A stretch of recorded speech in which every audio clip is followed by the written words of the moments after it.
Big Brother, mainstream media, government cover-ups. You want answers? Well, so does he. Live from Austin, Texas, broadcasting worldwide, it's Alex Jones.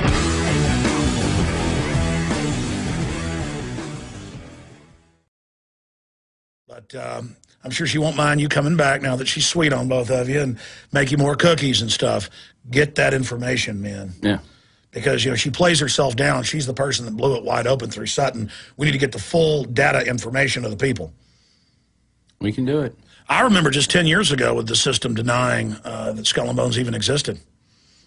Yeah, you know, I've read the Anthony Sutton book, and the interesting thing is he was able to put all that together through the list because, you know, we did flip through it even though we didn't film the list. You see a guy like Avril Harriman, he has a bio more than two-thirds of a page long because he did so many diplomatic things while doing all this skullduggery through Skull and Bones with Russia and Nazi Germany, you know, alongside Prescott Bush and the others, as you know. And so that's how he was able to piece it all together, because it has all the kind of suppressed bios of all these individuals. Yeah. It shows what they did, shows their activity. And then on top of that, she has this rare book from the Reese hearings in Congress, and I think it was 19... But the government had destroyed. Right. They thought, yeah, she thinks she has the only copy. Like, how much was she offered for that?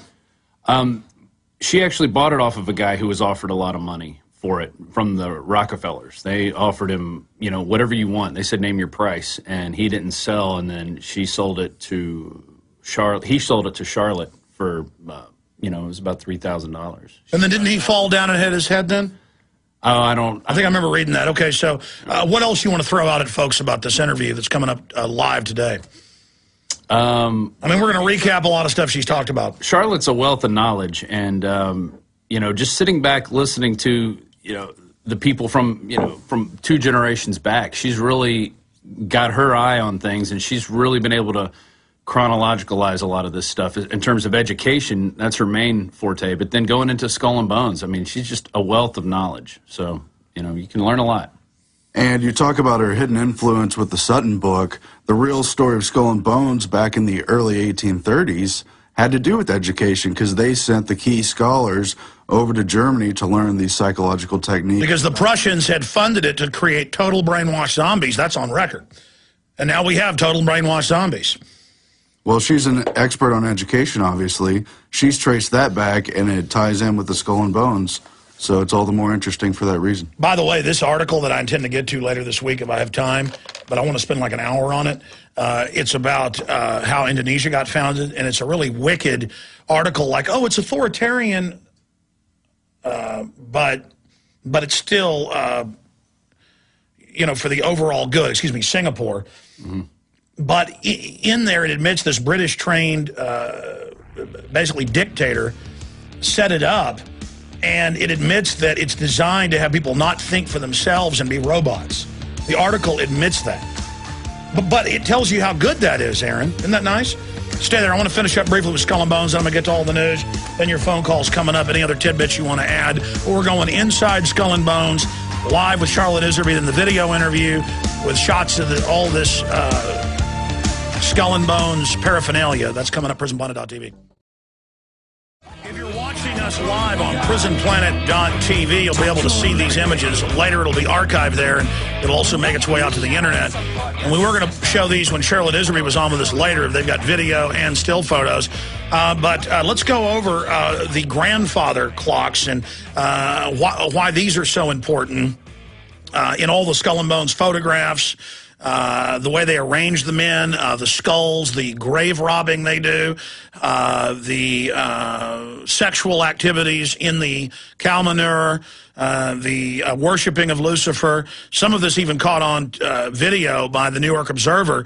Iserbyt had leaked all of this years before, but as you guys are talking, we'll show some of these photos. In fact, what is this on screen right now? These are the certificates that go along with getting a grandfather clock when you're a member of Skull and Bones. She showed us the photo, too. It's not in this stack, of her grandfather. He was one of the 2 seated in the front row with the other 14 members, total of 16, right, on the back row. Yes. With the grandfather clock. The son told us a story about when you get the grandfather clock, they want you to show that you're willing to participate in Skull and Bones. So they give you the money, but you have to do the specifications for the clock. So they're all unique, and they all have different stylings. But they're all official Skull and Bones. And so that's her father's certificate of that he's a full-born made member of the true mafia. Pretty much. And that's a lot of correspondence there between him and the clockmaker, and how much it was. It wasn't, in today's dollars, it wasn't that expensive, around $300. But the clock is also a signet where if you're living somewhere overseas, another Skull and Bones member who may have never met you from another class, they can come and see the clock. Sure. And it has certain symbols put into it. And it's always 5 minutes fast, and it never stops. They have it timed out to where they make it to where it never stops. It's never supposed to stop. Yeah, they told us the father was very particular about making sure the clock never stopped. And they never knew why he was so preoccupied with it, but it's because that's the tradition. Yeah. So. And there's a good shot of the clock right there. Well, it's more than that. They supposedly put something into the clock. It's a bunch of black magic, but... Well, I agree, and you also see the associated fraternity. I forget the name of it. I'm not that familiar with the Greek letters, but... Oh, right. Yeah, the actual Greek letters for Skull and Bones. And she gets into their worship of Eulogia. Eulogia is their main deity. She talked a little bit about that. Mainly it was how her father went into Bohemian Grove, and he apparently didn't like it that much. He only went a couple times. Yeah, well, when he was dying of cancer, she's told this before on air, she was listening to him for months do radio interviews about the New World Order. Yeah. While she was taking care of him. And he repented and became a Christian and accepted Jesus and just wouldn't get into too many. He just said, it's horrible, it's horrible. Yeah, and that's what Nixon said, too. He told her, he said, if I was still able to, I would help you. That's what he said basically a couple days before he passed. So it was a pretty powerful interview. That makes me want to cry. That's beautiful. Yeah. I think people will see the evil, and they're either going to accept it or they're going to push it away. And who knows what the society was like back then. Well, there is something sexy and powerful about evil, true black evil. But once you really get close to it, you find out it is not good. Right. And, his soul was probably, aching at some point. And hearing his daughter hit the path. And, she's faced a lot of stuff for the path she's taken. A lot of people, her family's kind of divided on how, all the work she does. So the son that we met is totally, with her. He's an interesting guy. Tell folks about him. Yeah, he was in Iraqi one. Yeah, Samuel is his name. And right when we got there, he pulled out 2 photos from the Pentagon blast and was going over how, he's like, this is an incendiary device because there's no smoke, and here's the smoke 3 seconds later. Well, he says it's high-powered plastic explosive. Sure. A white-orange blast. Well, and there's people that were talking about smelling cordite in the Pentagon. They knew what it smelled like, and they could smell it. And it just so happened that was the area of the building that was hit that had all the financial records from the $2 trillion that disappeared. That Rumsfeld was talking about on September 10th. So all that stuff got destroyed, and there was a few people in there that I guess who were in on that investigation also died. So there wasn't about 100 people died in the. Have we shown we have shown the grandfather clock, correct? Yeah. Amazing. Well, go get on the phone with her right now. She's a sweetheart. Get up there, get the full data as soon as you can, because she's leaving soon. Right. Good job, men. All right. All right, that's coming up in an hour and a half, and I said I'd get into the news, and I'm going to get into the news. Oh, Aaron, real quick, you listened to my Christmas Eve audio blog. I don't know how to describe it, but I think it's got some good intel and some good issues that we haven't really talked about before, but also some issues we have. Kind of ties it all together. You've written an article about it. It's up on prisonplanet.com. It's also up on gcnlive.com. Alex Jones' audio blog, War on Common Sense, Losing Our Cultural Instincts Under the New World Order. What's your take on this latest audio blog? Well, these audio blogs are always when you're very reflective and kind of almost in a spiritual mode. But we've talked so much in Endgame and the others about the artificial humanity that's being created under this New World Order system. And here you are at Christmas time talking about how even when our culture was never perfect, we're losing our cultural instincts and the common sense of just kind of following our ancestors and recognizing, you know, what they have done for us in the past. And so it's very interesting, I think. And people in the past did think about their progeny and future progeny, and it was all about building up humanity and that man could be improved. The globalist attitude is we're all animals, they are ascendant gods, we have to be exterminated, and that's actually in the National Geographic article. They talk to the minister mentor, the 80-something-year-old dictator of you know, this Singaporean model system, and they admit it's the model for the New World Order. They don't tell you that the British set it up as a front. You know, that is publicly available. You know, the Singaporeans and the minister mentor, he's just an MI6 officer and a communist Marxist who set up a capitalist haven. And it's all about dehumanization. And he talks about Confucius was wrong. We cannot improve man. We can only basically dumb man down into vassal slaves. And this article basically ends with how great it is. I mean, these people are sick. This is one of the biggest magazines in the country writing an article selling you pure evil. I haven't seen this article, Alex, but all that stuff you're talking about is riddled in what Aldous Huxley and all the others have always said, learning to love your servitude. You mentioned in this blog how people will mindlessly defend the road to servitude that we're being set under. It's about selling ourselves out as humans, I think. So it's definitely something to think about. And they admit in this article the people are comfortable, they're horribly unhappy, but they have this petty baubles. And they describe it. He's talking to a psychiatrist, and the island's ruled by psychiatrists, and they spy on everybody, and they execute you, basically, if you criticize the government. But our media says it's great. And they also, I know, internally drug the water supply, but they do different tests on the population. And the psychiatrist describes it as slitting your wrist and easing into a hot tub of water. And they say, oh, we're dying out faster than anybody.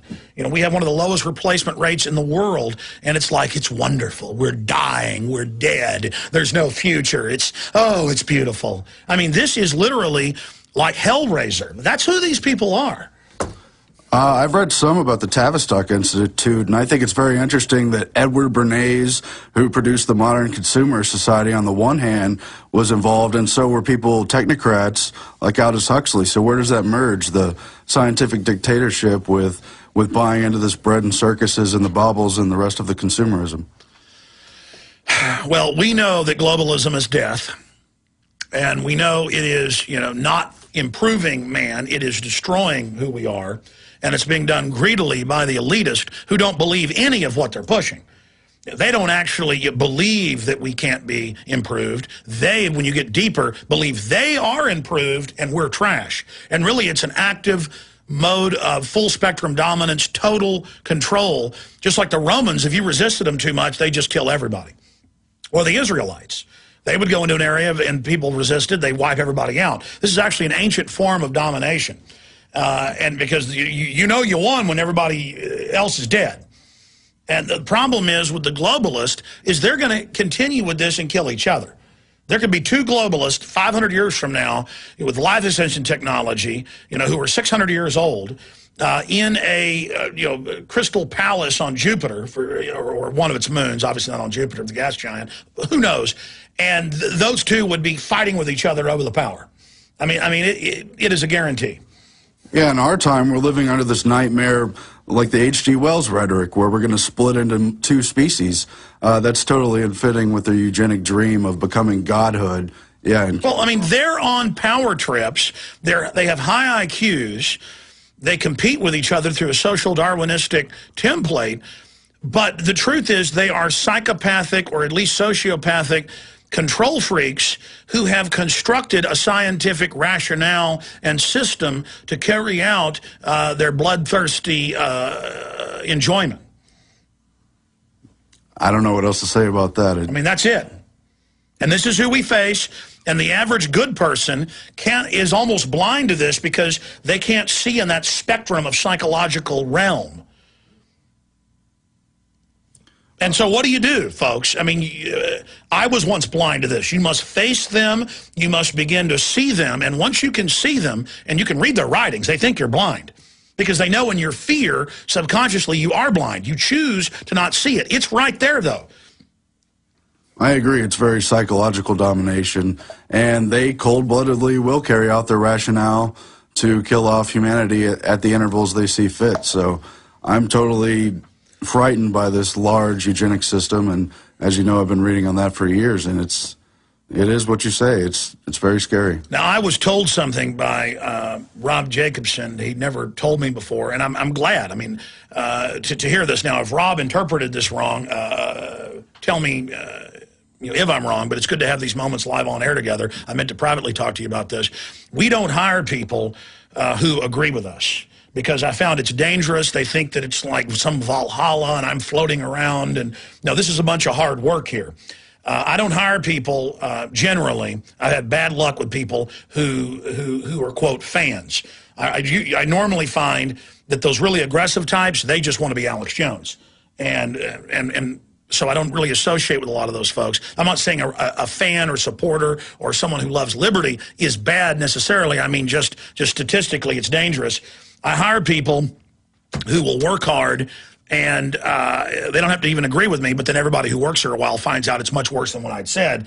But I was told that for about 6 months, you kind of laughed behind the scenes, and it was a little bit of a joke, and you thought I was exaggerating. But as you studied more and more stuff now, you then found out that it was actually worse than I was even saying. Now, that's according to Jacobson. Is that true? I don't know if I ever thought it was a joke totally, but yeah, I didn't fully understand the whole system. And definitely when I started looking into eugenics in particular, I realized the depths of it, I think. Well, that's the key to all of it. But I had been reading Kurzweil and Huxley and 1984 and all that stuff prior to being here. So in some ways I was on that path already. I don't know. No, but I'm saying that happens with a lot of people.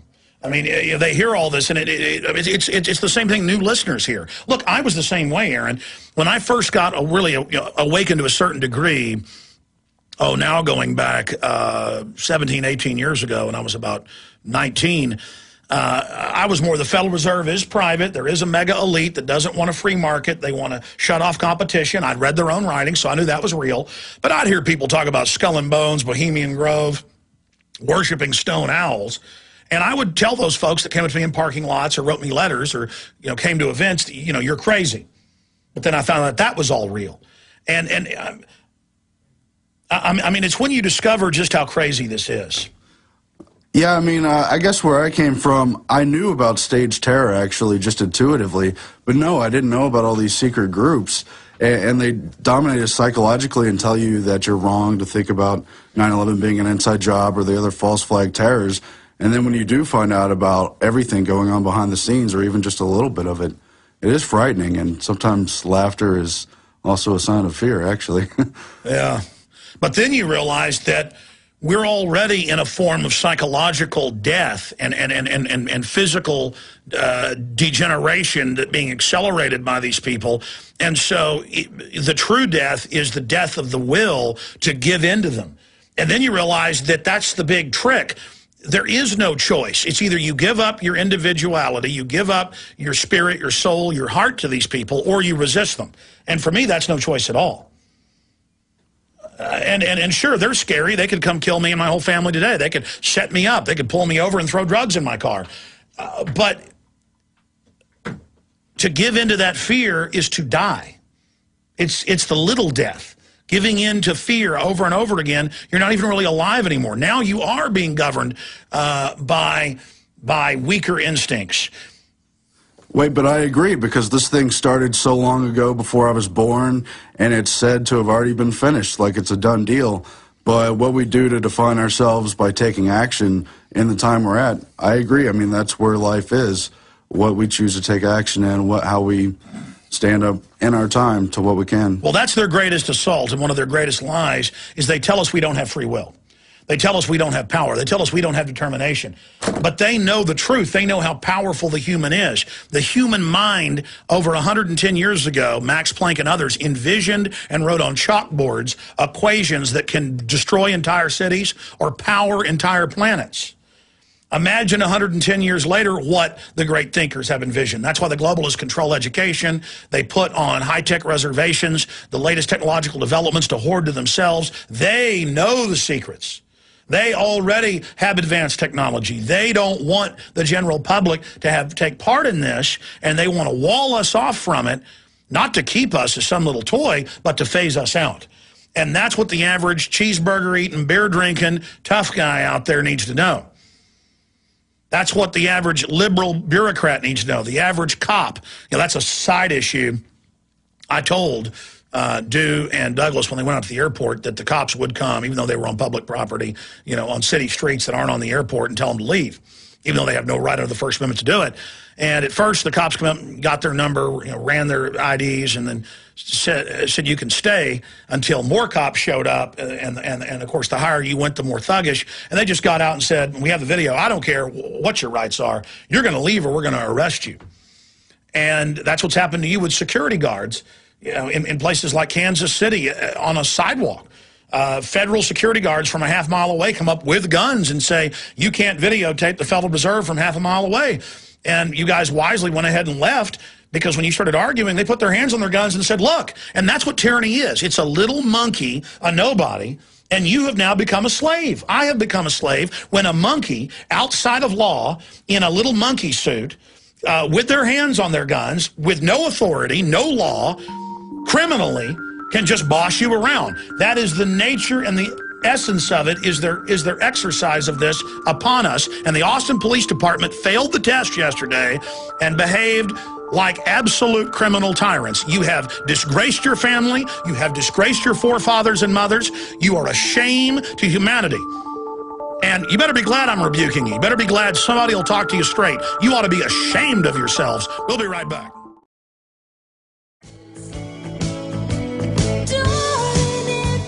How many times has the government been caught lying to us, poisoning our water, injecting children with biological weapons, radiating soldiers, women, children, tens of thousands of Nazis being brought in to run every facet of government? East Germans, former KGB, NKVD, hired 8 years ago to help set up Homeland Security. On record. And now they got telescreens going in. Now they're saying spy on your neighbors. Now they're announcing TSA is going to be in malls and on the highway. We told you what they were going to do. They told us. They're tyrants. They're criminals. They're here to eat your lunch. And of course they've got a propaganda corps telling you how much they love you, telling you how they're protecting you from terrorists. There's not just all the evidence, there's your common sense. Who in your gut are you afraid of? Who in your gut are you concerned about? When you see a photo of a guy with a turban and a big beard, do you have fear? Or when you see President Obama or Hillary Clinton or Newt Gingrich, what's your gut tell you? When you see David Rockefeller or Henry Kissinger, what's your gut tell you? When you see Homeland Security on C-SPAN, you know you recoil. You know you're dealing with hardcore criminals. Oh, their low-level minions are a bunch of useful idiots. I mean, here's an example. Here's an example of all the news stories today. I've got one article out of Raw Story, and it's linked to the AP, Huffington Post. Others have got the full text of it. But here it is. Counterterrorism expert tells cops kill militant Muslims, including children. Now, when I read something like that, I have the whole backstory, or a lot of it. I remember troops coming home and giving interviews about how they go into whole villages in Afghanistan and Iraq and kill everyone, including babies. And then the Army came out with Private Bruckheimer in one case. You can pull up Ithaca Times. They came out on Fox News and said, well, let's clarify. We only kill everyone in certain villages. We only torture children in front of certain people's parents. Remember that in the Washington Post? They're trying to sell you on evil. All these Hollywood movies now where they show our troops torturing and killing people because they're the good guys. They're trying to warp your mind to make it societally acceptable to have a red terror type scenario. This is real. But when I read this, I understand what it is. I've already known they're training the police with things like this. They're training police in every major city that militias and gun owners and veterans are their #1 threat and are going to attack them any minute. That will probably happen if they start trying secret arrest and internment. Yeah, patriots will start fighting. They won't be terrorists. They'll be fighting a Soviet/Nazi system, and they're going to be called terrorists. We're trying to peacefully expose this before it gets to that. You think the globalists care, police and military, if half of you get chewed up fighting with millions of veterans? They're putting us into a scenario where they want to fight to chew you up, to then bring in the international forces, which is in all the documents, the NLE-09, the FEMA, the drills I've been to. That's phase 2. But when I read this, I understand what it is. They get the cops all in there. They hold up the little Muslim puppet and say, ooh, Muslim puppet, kill its babies. Because they know if they can train people to think about killing people's babies, they'll do anything. What do the Nazis teach? What do the black supremacists teach? Kill the white women, kill the white babies, kill the black babies. They can get that, they can get anything. Then they remove the Muslim puppet and put the cowboy puppet. Kill him, kill him. We're going to open the phones up here on my end at 888-201-2244, 888-201-2244. We're going to open the phones up on the Genesis end at 800-259-9231, 1-800-259-9231. And we're going to give each caller about 45 seconds. That way you can all get on. I'm just going to shut up, fire out your question, your comment. I'm moving on to the next person. I'm taking full calls during this hour. Okay, I mentioned I'd read all these headlines at least. Here are some of them. Almost everything in America is a crime. Now 14 of the most ridiculous things that Americans are being arrested for. I'm going to try to go over that later. Mexico drug cartels increasingly turn to youths to do bloody work. But our government isn't worried about that. They're worried about tracking gun owners. Cops' use of illegal steroids, a big problem. This out of AOL News. Well, I mean, you got up in Fort Worth, you got the police chief and other people on record saying they're all taking roids. I mean, this is America. They got to get them all juiced up to beat up old ladies. Continuing here, I couldn't imagine taking steroids, folks. I'm so aggressive right now with my testosterone. Who knows what I'd do. Continuing. Feds want gun sellers to report rifle sales. This is the camel's nose under the tent flap I told you over a year ago. The way the Justice Department would go after the Second Amendment with an extrajudicial move is just to order gun dealers under an emergency to report more than more than one semi-automatic sold. And now they're doing it on border states. No law, they're just doing it. Texas Tribune, hardcore evil. Totally criminal. Former TSA agent gets probation, not jail time for stealing passengers' computers. Natural News. Continuing an article by Jason Douglas yesterday, Medicare gives CPR to death panels. And then voila, today, New York Times is on it. Obama returns to end-of-life plan that caused stir. And remember the Bill Gates clip? He said, yeah, they're death panels. Don't give grandma health care, we can hire 10 teachers. Introducing the idea that when people are killed, when people die, when people are denied things, that helps the young. You ignorant teachers that buy into that, you're the ones that'll be getting the plug pulled on you. It's all about austerity, getting us fighting over resources with each other. Once they socialize things, then they play us off against each other. They control the media. They're the gods. It makes them the gods. It's a fraud. You let every control freak sicko run your life. That's why socialism's so horrible. There's always these well-meaning liberals that bleeding hearts that let's help people. It's like the Ring of Mordor. You cannot do good with it.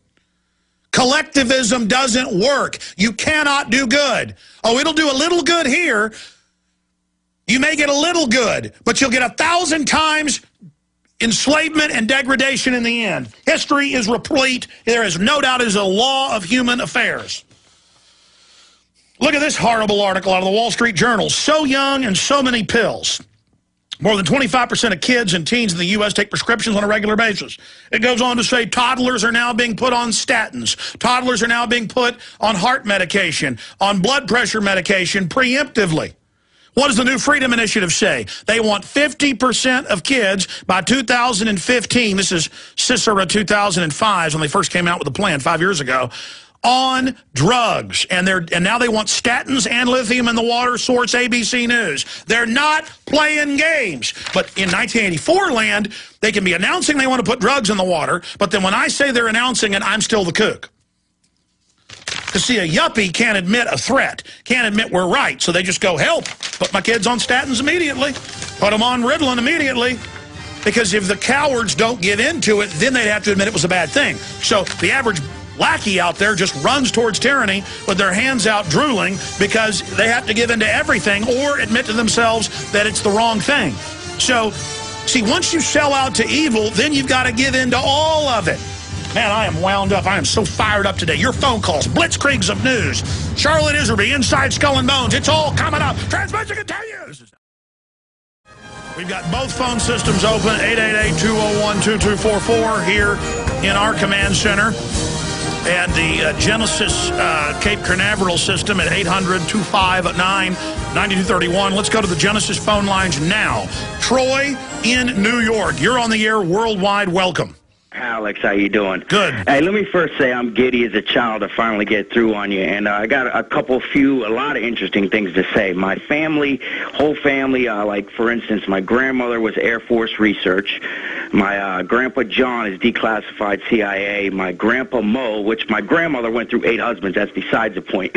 My Grandpa Mo was, what was he, Secret Service or something. But anyways, my grandfather, when I was a child, okay, my last name's Ailerman. It's German. Don't get me wrong. I'm not proud. No, wrong. It's good to be proud to be German. It's good to be proud to be Russian or Chinese. The point is, go ahead. But what I'm saying though is my grandfather was a Nazi. Okay. Okay, I wasn't proud of that. I understand. Yeah, go ahead. And my grandfather Mo told me when I was a child. He's on the Iserbyt side of the family. He told me this a long time ago. See, I was awakened when I was a child. I'm 32. Troy, we're doing phone blitzes today. Make your point quick.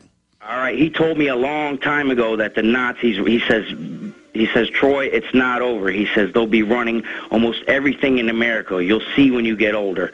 He told me this a long time ago, Alex, and I really want to tell you I appreciate what you're doing for everybody, man, and I'm trying to get, I want you to send, I got some, my email in there for you. I want you to send me some stuff, some bullet points, because I'm going to do a flyer thing, and I'll use my own money to print it out.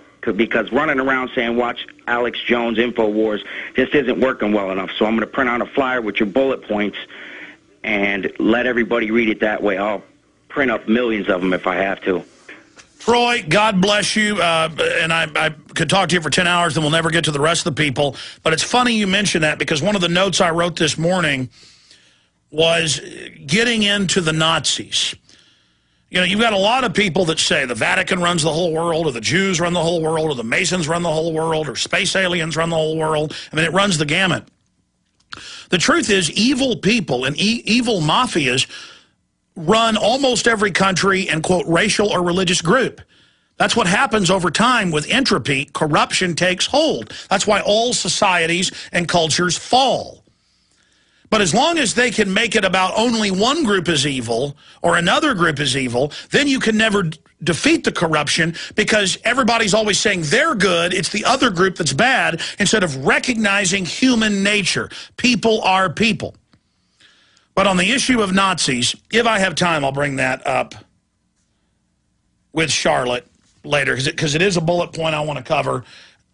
Because when you really get deep into this, the Rothschilds are right up at the top of the New World Order. They are Jewish. Well, then why were they involved financing Hitler? But then some Rothschilds never got out of France and were killed. I mean, it gets very strange. Why did our government bring tens of thousands of Nazis over and then publicize Israelis and you know, well, Jewish groups, even before Israel existed, hunting down Nazis? Simon Wiesenthal. I mean, now it's in the New York Times that the Bushes were Nazis, and the London Guardian that the Bushes were Nazis, and that the Nazis were brought over here en masse to run, to not be part of, to run most federal departments. I mean, that is, they wouldn't be the cabinet head. They would be the head of the bases, the head of the projects, the heads of everything. Why? It's more than just they had brains, which obviously they did. It was German physicists that developed the plans for the A-bomb that was then transferred to the United States before the war. It's more than that, the philosophy. But we didn't get the philosophy of eugenics and extermination from the Germans. They got it from England and the U.S., and we got it from them. And that's the history, but I'm already digressing. I said I'd take a bunch of calls, and I'm not doing it. I'm trying here. Tim in Washington. Tim, you're on the air. Go ahead. Yeah, Alex, how's it going today? I appreciate all of that you're doing for everybody, and I just had a quick question for you, and I'll take it off air. Okay. I was wondering if you were familiar with the Aldous Huxley Aquarian conspiracy with the subterfuge of the boomers in the 60s, and I was wondering your take on that as far as its... I am familiar, but why don't you encapsulate it for folks? I'm just now learning about it myself. It's so much convoluted news or information on the internet that it's really hard to. Well, I mean, what do you get from it? What do you get from it? I think it's one of the most ingenious plans ever divulged by a strategist, and it throws up huge walls as far as what people can trust, and it's pretty much created this diversion of... Quantify it, though. Quantify it. Restate it for folks, because I heard the part about... restate your full question. Well, do you think... I guess the question is that how much of an effect do you think it's having still today, as far as... But I mean, you said several things I didn't make out. State it again. What are you familiar with the Aldous Huxley's of... Aquarian conspiracy with Alan Watts, Timothy Leary, the LSD, yes, the British invasion, the 60s revolution of free love. Okay. Do you think that there's a way to combat that with a media campaign? Well, look, that's what I talk about a bit in this new 21-minute audio blog that's up on Infowars.com, is how they had to destroy all the other existing orders to build their new order on top of it. And they had to break up the family, and they had to teach people to be shallow so they never formed deep relationships, and basically develop in their hierarchy of needs to being a fully developed person. It's about arrested development, a junior high mentality. It's very, very sophisticated to get into all of it, but the best way to look at it is from a narrow spectrum, looking at one small piece of it, the feminist. And it's all declassified. It's on record. She admits it. Gloria Steinem was funded by the CIA to create Miss Magazine. They put down having children, having families, but they all themselves had children and had big families. You know, they know that's what we're designed to do and how great it is. They just don't want you to have it so you can be isolated so they, the hyenas, can rip your guts out. It's kind of like Meerkat Manor. You know, the ruling Meerkat group doesn't want your group to get together and breed and be strong and stick together. They teach you it's cool to fight with each other. They teach you it's cool to run off on each other, to snitch to the other, you know, boss Meerkat group so your group gets destroyed. I mean, it just goes into basic tribe pack psychology. So they attack our strong tribal instincts, which are a defense mechanism against their dehumanization, because they fully want to take over human society and remake it and atomize it to where it's unrecognizable, to where the language is destroyed, where you cannot communicate with people. And we're already reaching that tipping point where much of the population literally has no original thoughts in their heads, and you can't communicate with them, and they're threatened by large words, they're threatened by ideas, and they are destroyed. But they don't count because the enemy just has armies of them. We have armies of people that can think. I'll take a thinker over 10 drones. Now, the larger, see, I said I'd take a lot of calls. This is a very complex issue. It's totally real.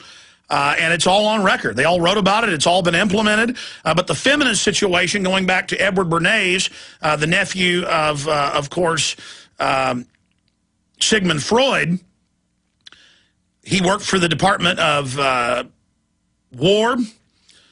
Before it was the Department of Defense, General Motors, Ford, PR. He's the reason you eat bacon with eggs. They couldn't really get rid of pork bellies. They had so many pork bellies because that was a part people saw as trash meat. It was only used in flavoring in stews and green beans and for lard and things. And so they had a national push that there's nothing better than bacon with eggs. Now, that overall isn't an evil thing, except it shows their power. They financed the feminist movements that the Rockefellers financed, Margaret Sanger, all the big suffrage groups. They took something that sounded reasonable, that I would support women voting, and you know, being part of the larger democratization of the Republic Society, to a point, because then the government domesticates women and uses them as an army, because women generally, on average, are more conformist than men. That's why Hitler said, first you get the women, then you have the children, so follow the men. Hitler mainly targeted women. Not that women are bad, it's just the enemy psychologically saw this. And Goebbels wrote about Bernays. He admired much of his propaganda, but hated him because he was a Jew, Joseph Goebbels, but he used a lot of Bernays' systems as well. And so Bernays simply had the big cigarette makers finance all the feminist groups, gave them tons of money, paid for their bus tickets in 1920s. Before that, their train tickets, their hotels, and all they had to do was smoke cigarettes and say, show the men smoke cigarettes. Yeah, show the men. It was men that owned the tobacco companies. So it was a big joke on women, used them as a weapon to then destroy the family and to teach them it was cool to have birth control, that it was cool to have abortions, that it was fun. And now just look at society, totally wrecked, women totally dehumanized, turned into nothing but sexual objects, men arrested at age 5, just oafish, weak, blithering, cowardly, gibbering people who can't be serious or focus. Just total psychological domination, annihilation. Blacks had over 50% legitimacy in the 1940s. It's now 93%.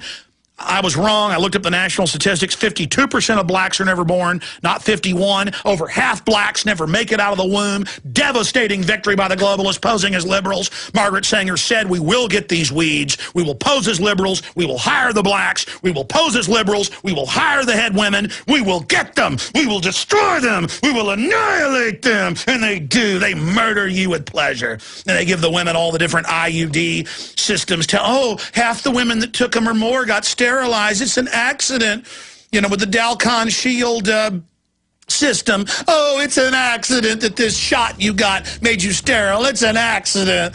It's just total warfare, just scientific pounding you, posing as chicken neck liberals. Oh, I'm so liberal. Oh, I'm so loving. And then the fake conservatives posing as pro-family as they vote for it all and pass it all and drive it all through. Just a giant scientific warfare assault on all of humanity, totally rampaging at full pace towards global government mass extermination. We'll be right back with your phone calls. I'm Alex Jones. Obama is meant to play the part of the puppet, take the blame, be politically destroyed, and then later built back up after he's left office, just like George W. Bush is, or Bill Clinton. Yeah, he's come out and said Michael Vick deserves a second chance. The NFL player who tortured dogs to death, he didn't just fight them. He tortured them and electrocuted them and things. And but the lady at Austin International Bergstrom, the rape victim, who said, you're not going to grab my breast, and the woman said, yes, we are. Then the Austin police slammed her down to the ground, drug her by handcuffs. It was all a big celebration. She doesn't deserve a second chance giving into your rape gangs. It's all a bunch of baloney. Okay, I said I'm going to hurry and take calls, and I'm not really doing that. It was quite a rant earlier, but when I think about these murderers, I get angry. Let's talk to Michael in California. Michael, you're on the air. Hi, Alex. Belated Merry Christmas to you, yours, InfoWars, and GCN. May you have a great New Year coming up, my friend. You too. You too. May it be blessed to all of us.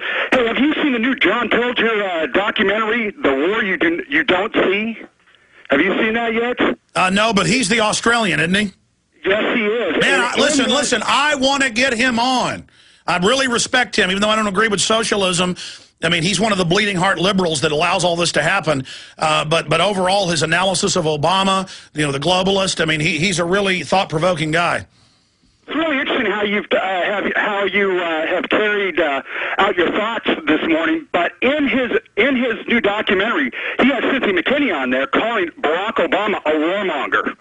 And it is outstanding. He's basically turning the media on its heels right now, and he's going after the hand that feeds him. He's even biting back at the BBC, ITN, and others. No, I know. Of course, he's a famous photographer, took some of the most famous photos in Vietnam, little burned girl, napalmed, and the rest of it, for those that don't know who we're talking about. And this is the time to get aggressive. This is the time to get out of left-right. This is the time to stop mincing words. That's what Paul Craig Roberts' editorial is about today on Infowars.com. He's one of our writers. Very honored to have him. It's time to turn the heat up in Infowar. It's time to pull out the stops, make a splash. You are the revolutionaries against the globalists. We're really counter-revolutionaries against their full-spectrum takeover. And so I will definitely check into that. I know about his new film. I've told Jaron to try to get him. We've been trying for months. I appreciate your call. Let's go ahead and talk to Jonathan in Kansas. Jonathan, you're on the air. Yes, Alex. Yes, sir. Fair.org, that is Fairness and Accuracy in Reporting, reported in the 8th of October that Chris Matthews actually advocated for Phil Donahue to get kicked off the air because he had anti-war views. So Chris Matthews poses as someone... No. He's a total hypocrite. They do what they're told. That through the Defense Department and through the Department of Labor and other agencies, he is directly paid by the government, just like Armstrong Williams. Chris Matthews isn't a liberal. He's not a conservative. He is a government operative, period. None of it's real. But to fool people, it's just like in England, or you'll go to tourist traps like Port Aransas, Texas. I found out one company owns almost every one of the big tourism things with the fake sharks out front, and where you buy the beach towels and caps and chairs, or shirts or bathing suits. One company owns all the big ones, and there's a few little mom and pops. And just like in England, the vast majority of people buy from two stores. They're owned by the same company. But one has a green scheme, one has an orange scheme. And so people think there's a choice. And that's all it is with Fox News and with MSNBC. But Fox News knows that you've woken people up, I've woken people up, and now if they want to stay relevant, they've got to play the part of patriots so that at the key point they can still exercise influence. That shows how bad we're beating them. Do you see the beauty? We got them on their heels. It's time to realize it and put the spurs in. Anything else, sir? All right, he's gone. Let's jam in another, and I'm coming back with more. Let's go ahead and talk to who's up next here. Noah in Oklahoma, you're on the air. Hey, Happy New Year, Alex. Good. What's up? Yesterday, you were talking, you briefly mentioned it, and as you were passing, I thought, man, I wish you would have went into that, but it was about Your cell phone's cutting out. Say it again. Okay. I've got a bad cell. The letter carriers are going to be carrying transmitters. Is that what you said? Yeah, yesterday? folks, that's CBS, AP, Reuters. Will you print me letter carriers? Let's find a Patriot article, because that'll be the easiest for me to remember. Then it'll link through, give me the mainstream articles. Post office vehicles now to spy. Post office vehicles now to be worse than Google. Or something like that, and then it's got the articles linked in it. But yes, they've now announced, well, they've announced years ago they're spying on you and trying to see what kind of mail you're getting. But now they're going to have big data grabbers. We're on the march. The empire's on the run. Alex Jones and the GCN Radio Network. A very wealthy U.S. citizen is predicting that in 2011, we will witness the most important day in America in more than 50 years. He says it will change everything about our lives. The way you shop, travel, invest, educate your children, and even how you take care of your health and your own family. Now, this man has made some outrageous predictions over the years. The crazy part is, he's usually right. You see, he predicted the collapse of GM, Fannie Mae, Freddie Mac, and America's biggest mall owner, General Growth Properties. In fact, Barron's called his work a dire prophecy. Recently, he created a video, which you can watch online for free, detailing his biggest and most important prediction yet. And it's a real eye-opener. I can't stress this enough. You should at least watch this free video online today. He explains everything you need to know, including simple steps you can take to protect yourself. You can find the video at www.endofamerica3.com. That's endofamerica3.com. Watch the free video at www.endofamerica3.com. That's endofamerica3.com. Hi, this is Alex Jones. You've heard me talk about the delicious, easy-to-fix, and very storable foods from eFoodsDirect.com. I've told you for years that eFoods Direct has the best storable food on the planet. Now it's that time of year again, and their holiday special is here. They have 2 holiday price packs for you to put into your reserves for a secure future or to share with others. The first is a 6-month bulk supply in tin cans. And the second is a 5-week supply of quick and easy-to-fix meals, including delicious bakery items shipped in heavy tote bags. Now, for a limited time, when you order 2 or more of these special holiday packs, you'll get free shipping on your entire order. Call now, 800-409-5633, or visit them at efoodsdirect.com/Alex. That's 800-409-5633, or efoodsdirect.com/Alex.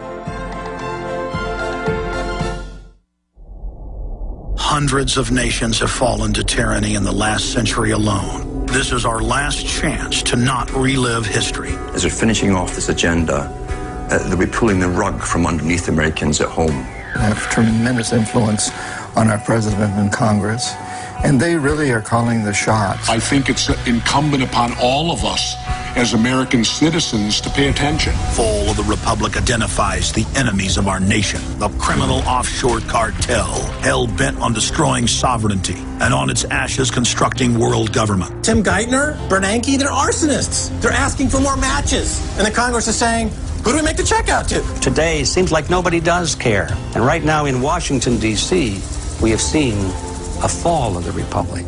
Get your copy of Fall of the Republic on DVD at Infowars.com, or watch it online right now in super high quality at prisonplanet.tv.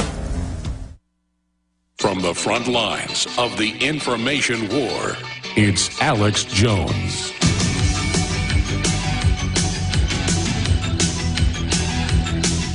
All right, I'm going to hit some financial news, and then we're going to go right back to your calls. Charlotte Iserbyt is coming up with groundbreaking skull and bones intel. She's agreed to have the guys come back up and interview her.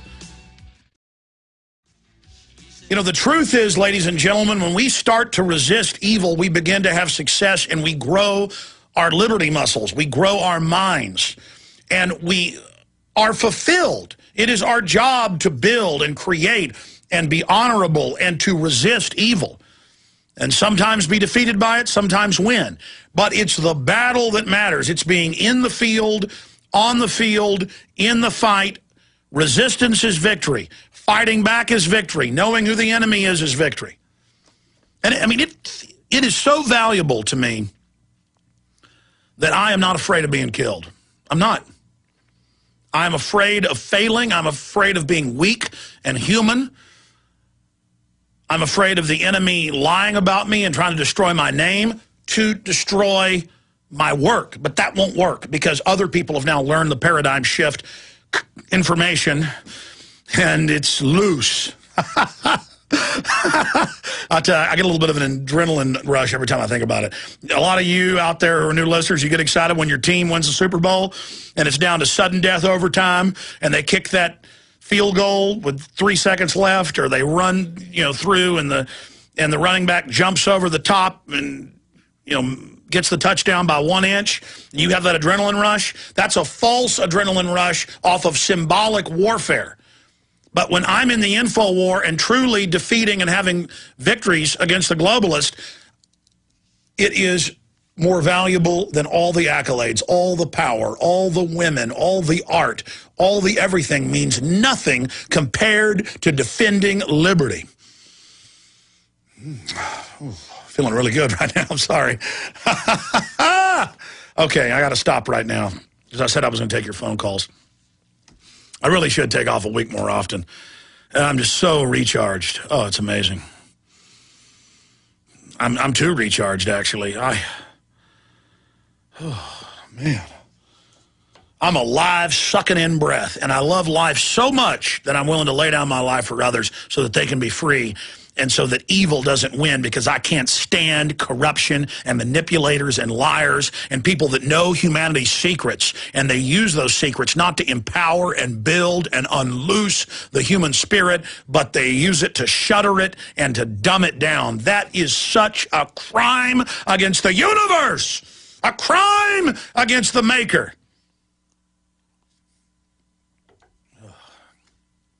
And, you know, I don't know all of the great creator's plans. I don't know all the handiwork. I can't even begin to imagine it. But I can see what I can see. And let me tell you something.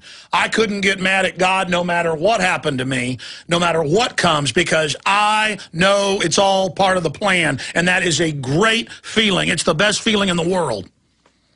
And again, I'm not on some high horse telling you I'm pious or I'm good or I got all the answers. I'm just telling you, I'm tuned in to love. I'm tuned in to light. I'm tuned in to decency. I'm tuned in to the ever-flowing living waters. That's the only way to describe it. It just flows and never stops, and it is good. And one drink out of this well, ladies and gentlemen, if you ever really peer into the universe, into infinity, if you ever get outside this controlled matrix false grid and tap in to just one sliver, one micron of our destiny, you won't have fear anymore. You won't have fear of the New World Order. You'll have fear of God. But it's not fear like I'm scared. It's fear of not fulfilling your mission.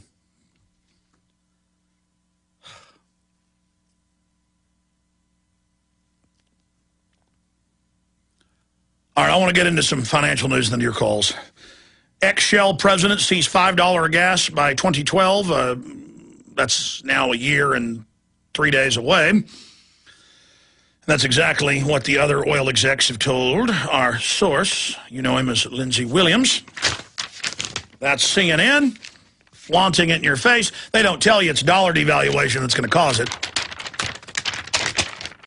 Home prices fall faster in biggest U.S. cities, AP. All part of the recovery we're in. The recession ended back in June of a year and a half ago. Remember, the TV said so. They also said fluoride's good for you. And they also said feminism is good for you. They also said abortion's good for you. They also said bisphenol A is good for you. They told you GMO crops are good for you. They told you DU's good for you, troops. Must be true, huh? They said so. Consumer confidence shows surprise drop in December. Oh, it's surprising. CNBC. I see that every month. Oh, it's surprising you don't have confidence. Things are so good. What's wrong with you? You're stupid. Ignore what you see in the street every day. Believe CNN. Believe Fox News. U.S. changes how it measures long-term unemployment. Well, they've done that decades ago. Under the old calculations, and we've had top economists from the government, previously in the government, number 2 under Reagan, and others, countless Nobel Prize winners telling you that people like, what's his name? Who's the Nobel Prize winner that we've had on a bunch? Who quit the World Bank right when all those documents got leaked? Joseph Stiglitz. That's a memory trick. If you can't remember the name of the person, you just remember the information they put out. That it's been about 22% for about 3 years, and now it's about 23.5. The TV tells you it's 9.8, though, so it must be true. Now they're changing it again to further cover up the unemployment, but USA Today tells you they're changing it to give you a more accurate number. They're going to intensify the lies and then tell you that it's to stop the lying. Lies within lies, within lies, within lies, within lies, within lies, within lies, within lies, within lies. When the truth is just so much easier. Oh, it looks harder. The world tries to tell you the truth is harder. But no, it's just better to surrender to the truth and to begin seeking it and by degree learning more of it. New global banking rules proposed on bankers' pay. And the UN and other global organizations are proposing it. This is the shareholders of the big banks want to set caps on pay and scapegoat the CEOs who are horrible scallywags, but that's a diversion. AP. Non-U.S. banks gain from Fed's crisis fund more money in QE2 and now QE3 pumping out FT. Got a bunch of other news here. Price of silver soaring, Wall Street Journal. It's almost doubled in the last year. Unexpected surge. It wasn't unexpected for us because we're not living in la-la land. An unexpected surge in investor demand is sending silver prices soaring, and speculators and mining companies are digging in. The past 4 months, the metal has upended forecast, not our forecast, didn't upend ours, rising 51%, I'm sorry, I said almost, to a series of 30-year highs before inflation. Silver closed Thursday to $29.31, and it continues. It's up even more today. This is from gold continues gains amid thin trading on weak dollar. That's out of the Times. We've got a bunch of other news articles here dealing with that.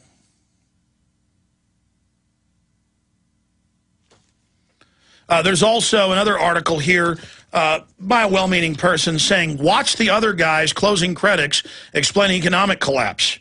And it goes into how the Will Ferrell movie is so good. At the end, it tells you who to blame. It's about bankers robbing people. But at the end, it explains that the top 2% are making too much money, and that the answer is basically collectivism, which is what the mega, ultra, less than 1/1000th.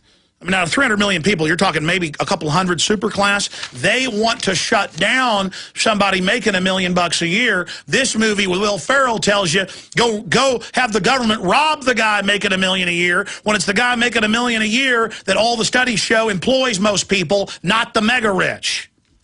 So see, the mega rich are going to scapegoat the giant horde of people losing their jobs, losing their welfare, losing their unemployment benefits on people making $200,000, $300,000, $1 million, $5 million a year.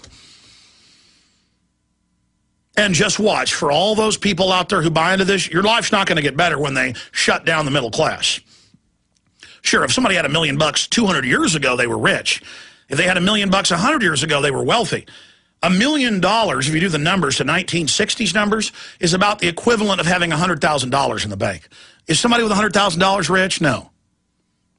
I mean, in most big cities, you can't buy a 4-5-bedroom house in a decent neighborhood for less than $1 million. Is that a rich person? Somebody with $1 million in the 60s would probably have 6 or 7 houses and huge companies. It's all made up. But now they have little Hollywood messages at the end during the credits saying, rich people making hundreds of thousands, they're your enemy. Get them. And the average person says, oh, isn't that good of Hollywood? They're telling me who the bad man is.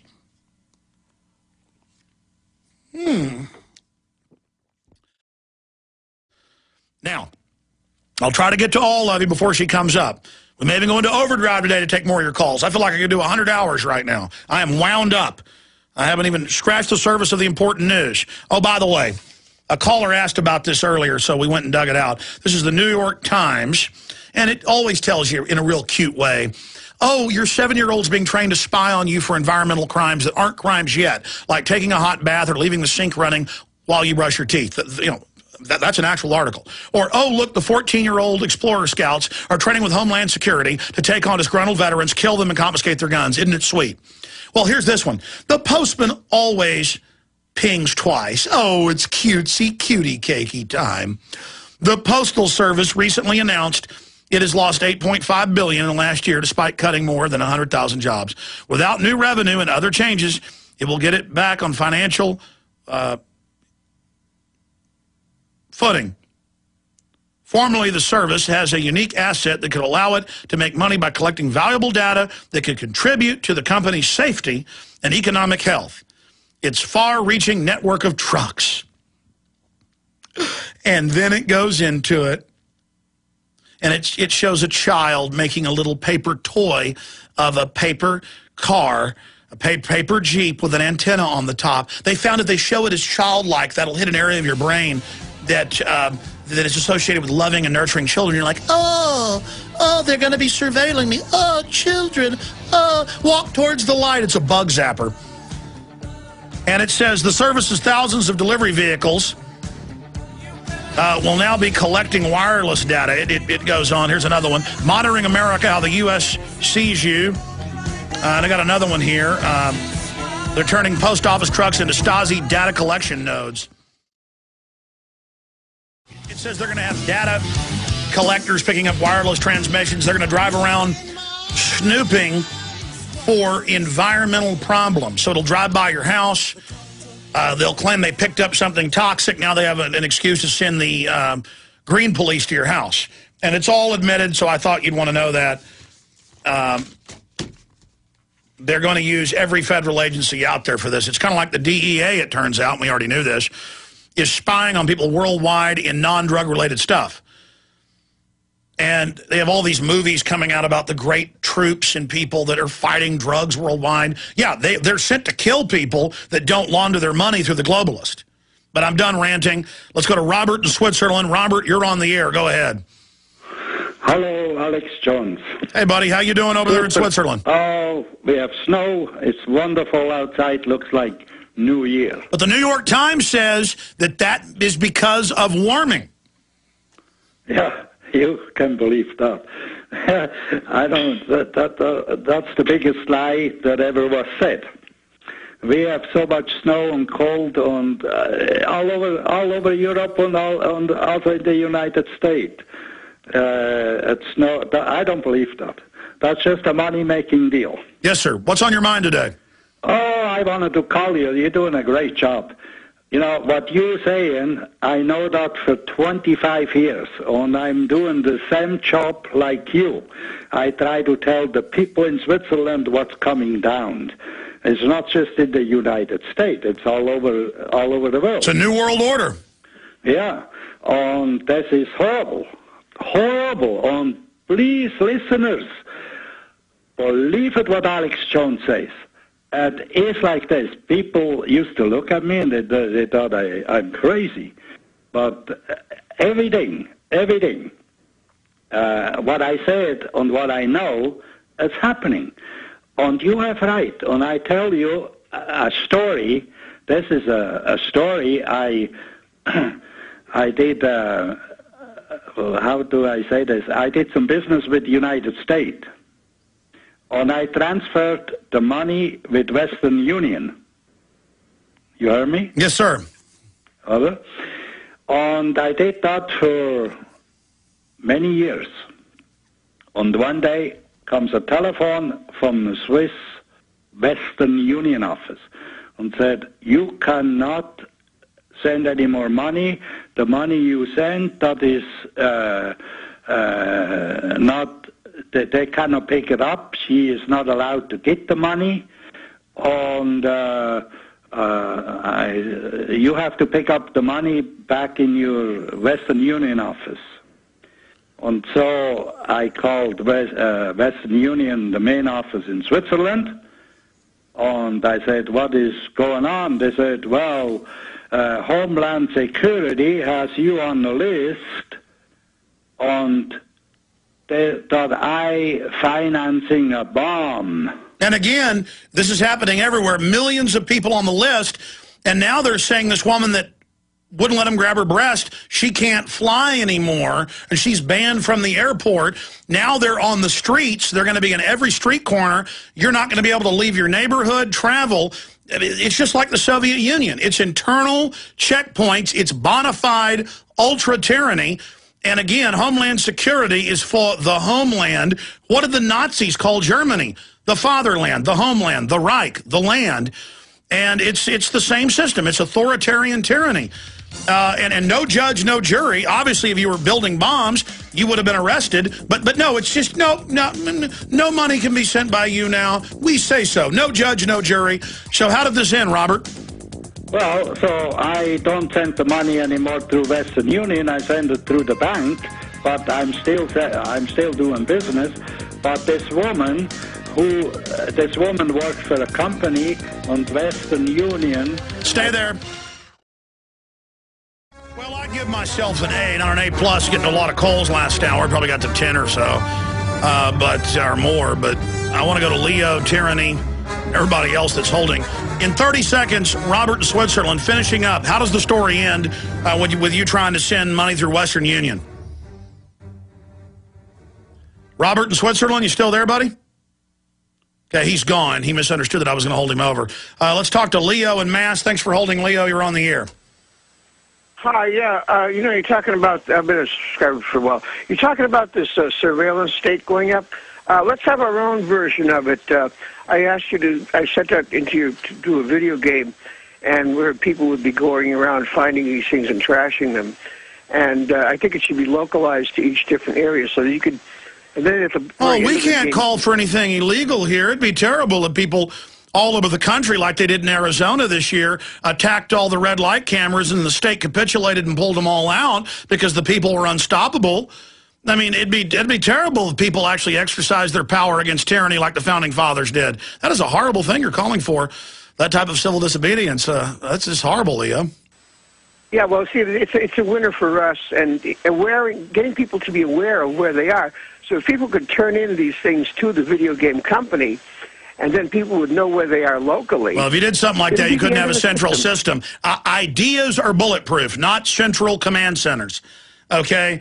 But it is terrible, though, I mean, that's stuff like the Founding Fathers did. I mean, you don't go out to all these surveillance systems that they lied about and said were for traffic, and now they admit are Homeland Security.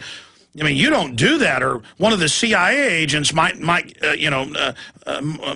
get caught when they're setting off a bomb. I mean, one of the Muslims. I mean, this is horrible what you're calling for, Leo. There are terrorists out there that want to get us.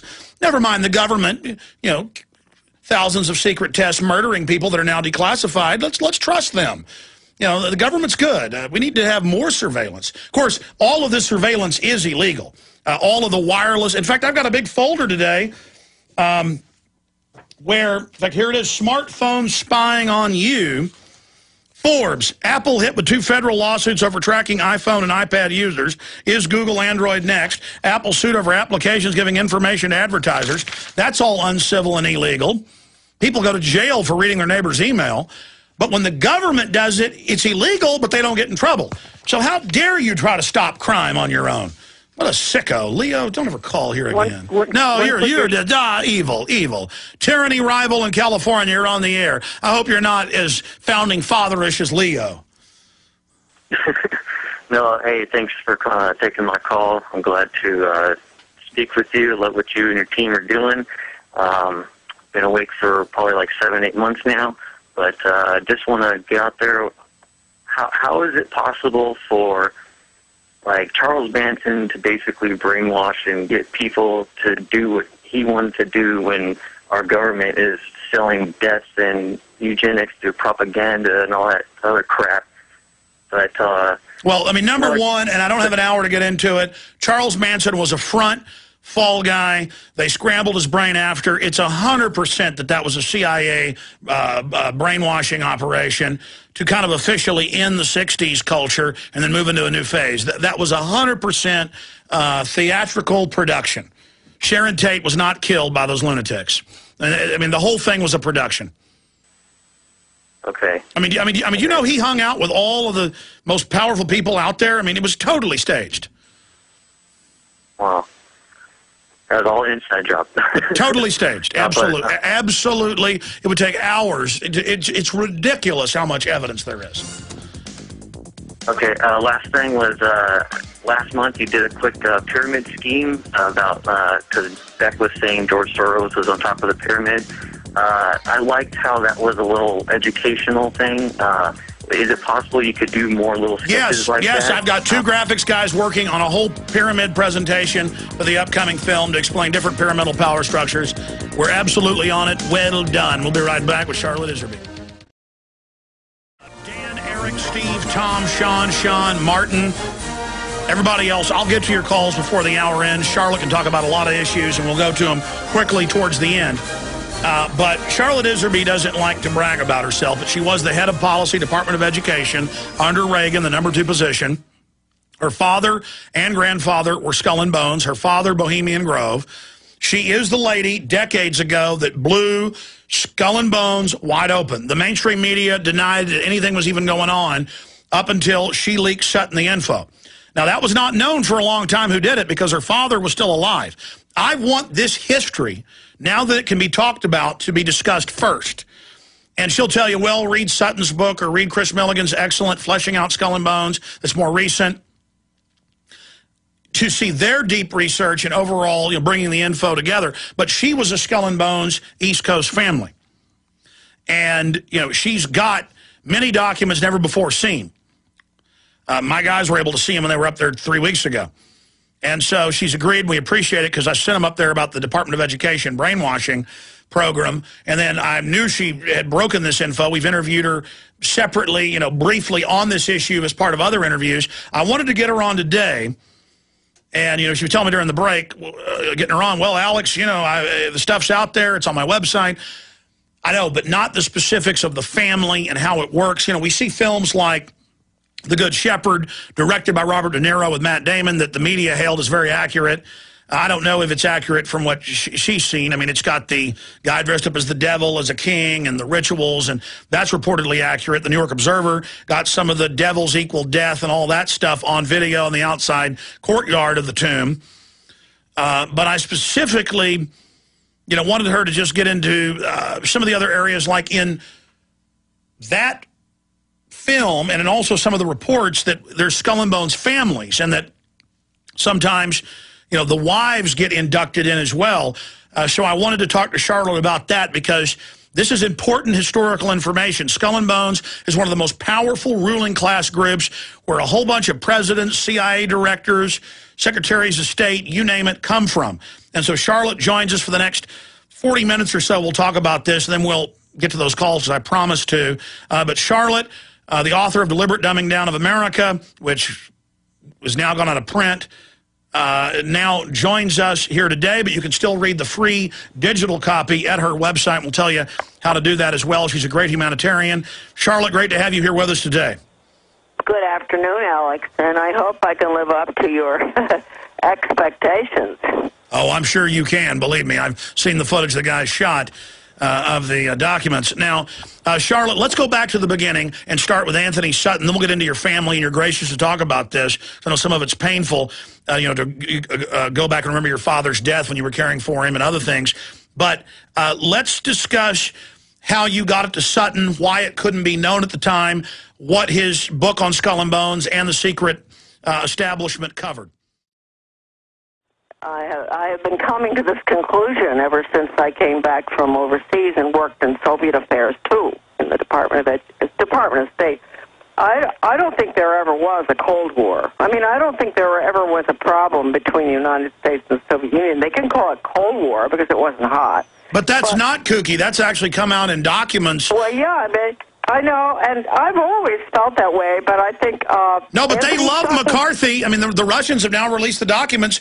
New York Times headline, McCarthy was right. It turned out but they liked him, just interrupting, talking about communist, as long as it was file clerks, so they could have a police state in the name of countering the Soviets and build us into the authoritarian system. But as soon as he said the army is running the communist, boom, it was over for him because he'd found out the truth. Sorry, go ahead. Yeah, no, that's true. And I think, though, that Sutton, with all of his extraordinary research on giving aid to the Soviet Union, I mean, we were making it possible for the development of their country technologically and militarily. Gave them the nukes and then executed the Rosenbergs. Go ahead. But then, also, you know, I ran into the marvelous book, which is really my favorite book.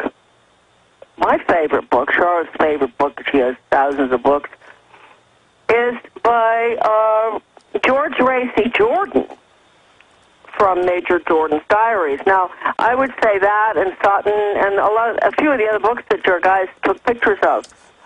That book, too, you know, that really was definitely important in bringing me to the conclusion that there never was a Cold War.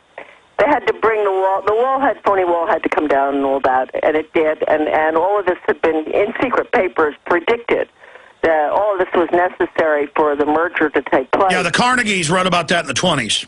Absolutely. So anyway, so Sutton must have called me, and he, I guess I mentioned to him, because I was staying out at the house, I was taking care of my father in New Jersey, and I think I probably said, you know, have you checked on the order at Yale? And he said, well, yeah, he had, and he was very, very interested. He said, what do you know? And I told him that, you know, my father and grandfather were members of the order. I have to point out that my father really had absolutely less than zero to do with the policies of the order which have brought us to where we are right now. My dad was a great constitutionalist, wonderful man. I can't think of, I could go on forever talking about him, and he was beloved by everybody, from the garbage man to the head, the top people in the corporations and in Europe. And that's why it was his daughter that blew him wide open. And, well, he did not know that. But no, I know, but it just shows the bloodline. Go ahead. Yeah, but what he did do, I'll mention this first, because I was at that point working with Phyllis Schlafly putting together the book Child Abuse in the Classroom. That's quite a marvelous book, folks, and it is at Samuel's website. It's a free, you can read it. It's all the documentation on the hearings we had in the early 80s, which I was instrumental in, on what they're doing to our children, the destruction of our children's morals and values. So anyway, Phyllis and I were talking about putting that book of hers together in order for her to sell it at the Republican convention coming up in, was 84, I guess. And my father was dying of cancer, and we put a little room off of the kitchen for him at home so that, he didn't have to go up and downstairs, and we'd be close to him. And so he had to listen to all this, mouth out of his daughter, Charlotte, and talking on the phone with people like Phyllis. And so he heard all about globalism. I was talking about globalism and all these dreadful programs in the schools. And so about a week before he died, he looked at me and he said, Char, if I had longer, I'd help you. So really something remarkable happened there. I think he was, Phyllis and I, or myself, or whatever, we brainwashed. We deprogrammed him. But anyway, it was during that period that Sutton found out about, the books arrived in the mail one day, 3 of them, the membership list. And so I was taking care of my father's mail, and I opened them up, and I looked at them, and let me point out at this point, I knew nothing about Skull and Bones. I knew nothing about what they did. All I knew was we had a great big grandfather clock that my father had always said, don't ever let it wind down. Well, my son Sam says he knows why that is, because evidently there's some sort of mysterious reason for that, because I guess they're never meant to wind down, huh? So Dad always was fussy about that. Do not let that clock wind down. You've got to keep it going. So anyway, that's all I knew, and a few other things I can tell you about, too. But I wasn't... so when I saw the list, I thought, well, I've never seen these before. So there were 3 books that with the present membership, the past membership, or something, and all members from the beginning, all mixed up, huh? And so I took them into my father, and he said, oh, gee, he said, I've never seen that before. He said, they never put the list in books. Okay, well, so I let him look at it, and then I took them back, and then I talked to Tony Sutton, and he said, Charlotte, would you lend them to me? And I said, well, I don't know, why not, as long as you get them back to me as soon as you can. I said, I feel a little bit like a traitor, but I feel it's important for you to have them. So anyway, I sent them to him, and he called me a couple of days later, and he said, this is the most remarkable experience I've ever had. He said, I've been trying to figure this thing out for a long time, and you're not kidding, he had with all his volumes that he was doing for Hoover. And he said, I just have never really been able to, pinpoint where does this support for working with the Soviets and bringing this country down come from. Stay there. We're going to be right back. Charlotte Iserbyt. They must destroy the Republic to build their system.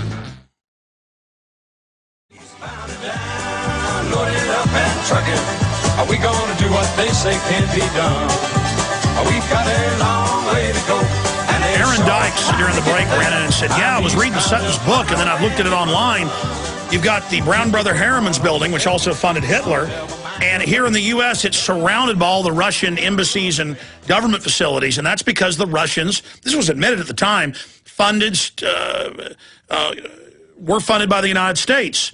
During Stalin's time, Now, Hitler was a little different. They funded him, told him he was going to have Western support to invade other countries, then set him up and brought him down. But the Russian system is definitely a staged event up until the 1980s and 90s, probably still staged.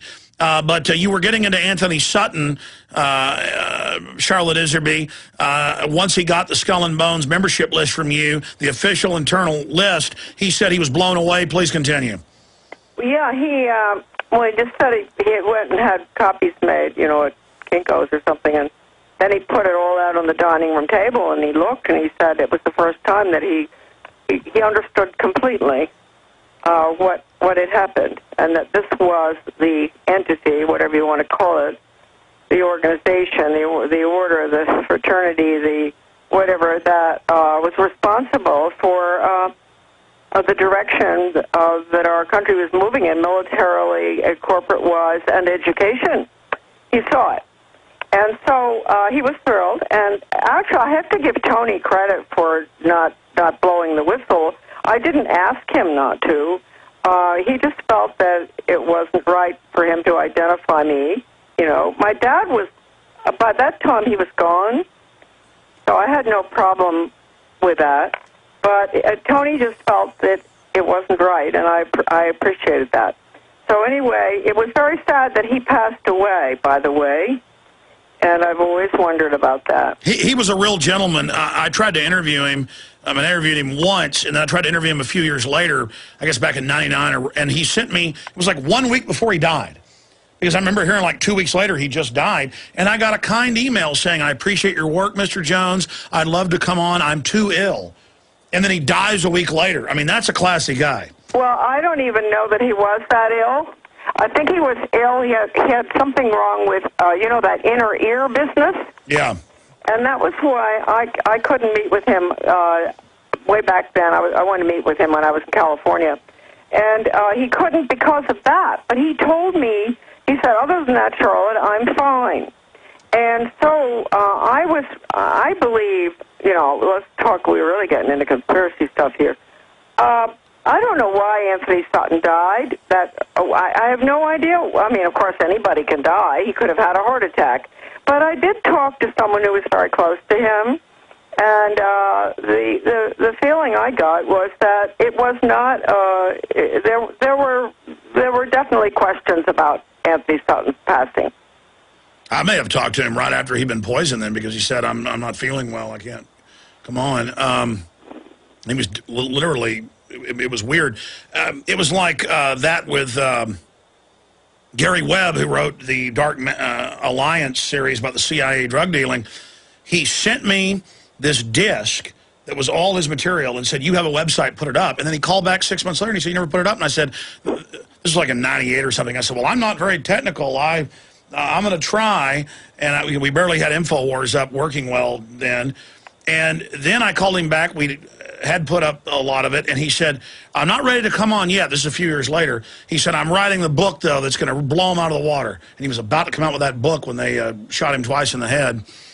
And then well, they don't have any problem doing these things, as most of your listeners know. The wonderful the transcript of the Reese Committee hearings, the 3,000 pages that we have up on Samuel's website. That's the investigation of the tax-exempt foundations, 1953. And I understand from I think Stan Monteith. Well, I've found out from Bob Goldsboro. I bought the copy of it from Bob Goldsboro, Robert Goldsboro, but I didn't pay. I paid $3,000 for it. But I understand that Goldsboro was offered any amount of money to get that one copy. This is the foundation. One of the minions said, "We will pay you anything you want," and Goldsboro said, "No." Good for him, right? And then about 15 years later, I knew Goldsboro well. I said, gee, Bob, really? You're just sitting with that thing. We want to put it up on the Internet. And so he sold it to me for very little, basically, huh?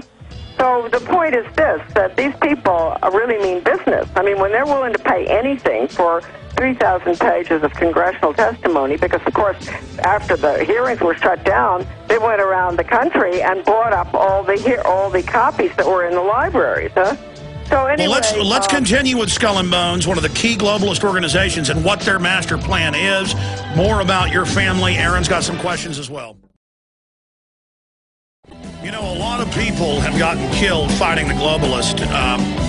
A lot of people that exposed Skull and Bones have ended up dead.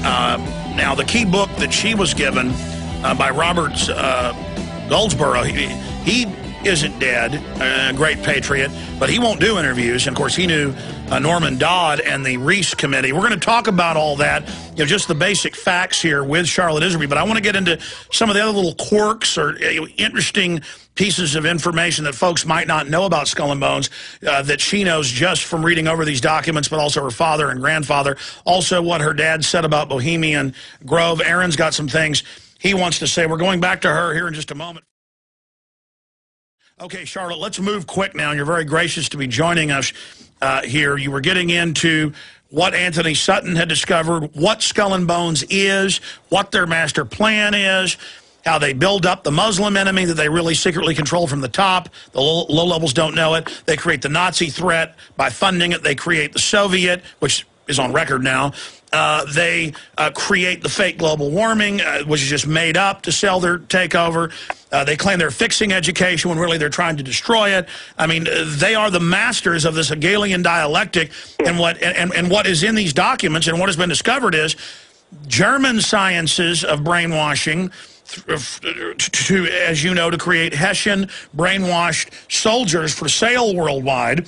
That technology spread through Skull and Bones. I mean, quantify what Skull and Bones is from your deep research and what Sutton discovered. Then Aaron's got some points.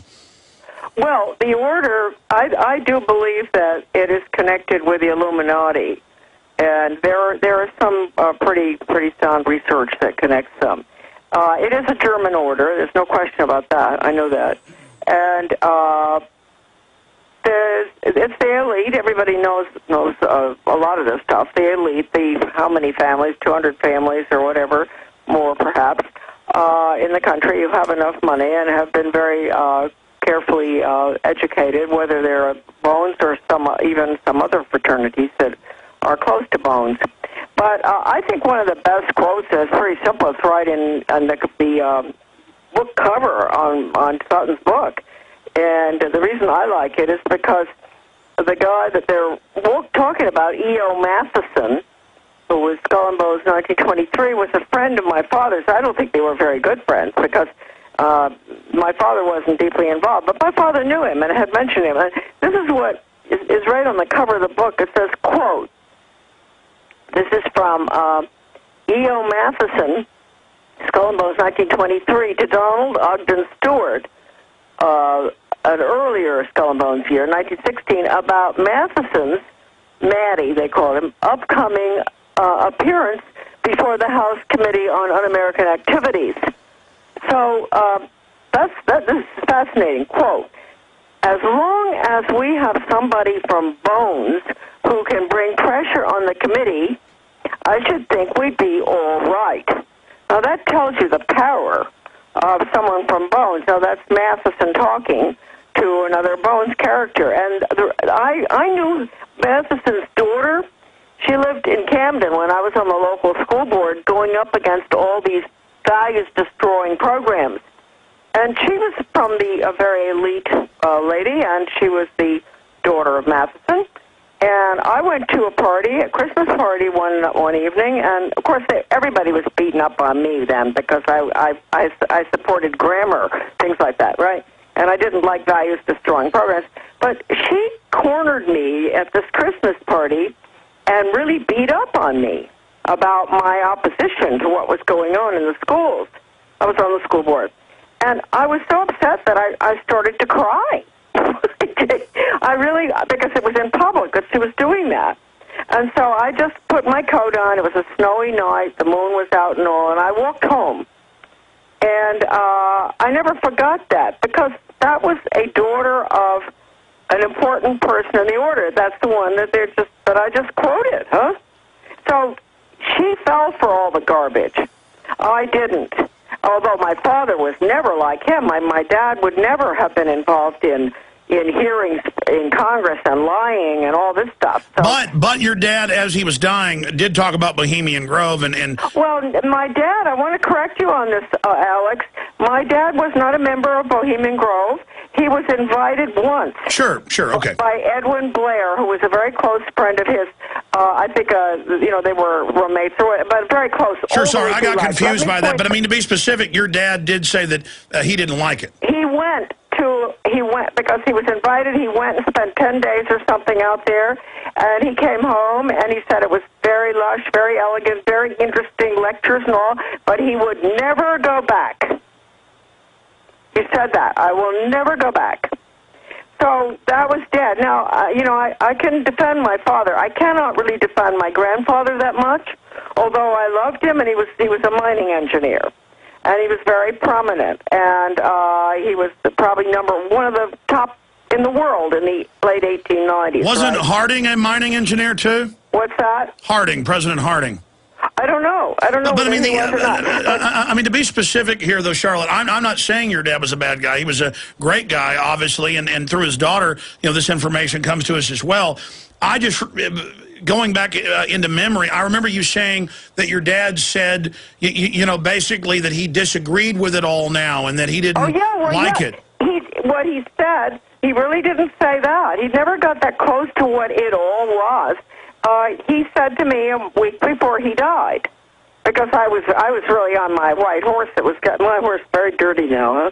But I was on my white horse from 1970 to right now, and he knew what I was doing.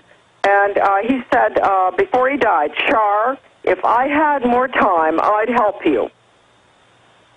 And so, I think that he was a mayor of 3 towns on Long Island and in New Jersey. He was an Episcopalian. He went to church. He was a good Christian, all that. Now, my grandfather was a Mason. My grandfather came from Pennsylvania. He was the one that I do believe, please, Grandpa, forgive me. He's the one who was very close to the Fabians in South Africa. He was out there. He opened up the gold mines in the late 1880s in Johannesburg. And I had a picture of him with Sir A. Bailey. I can't find that picture. I don't know where it is. But anyway, Grandpa... So that's the Cecil Rhodes connection right there. Absolutely. So Grandpa really was involved, I think. But, on the other hand, he was my grandfather, and he was very dear to me, and I loved him, and he was not a snob. That's very interesting. Grandpa was the last person on earth you'd call a snob, and my father, too. The whole family's always been very, we just sort of get along with everybody, no matter who. Charlotte, and we're not here to put your family on trial for your dad and grandfather being Skull and Bones members. No, but I just want to make the point here that they're not all what people think they are. It's really interesting. I mean, I knew my father's best friends. They were all in his wedding. When a Skull and Bones guy gets married, all the ushers are the members of Skull and Bones in that class.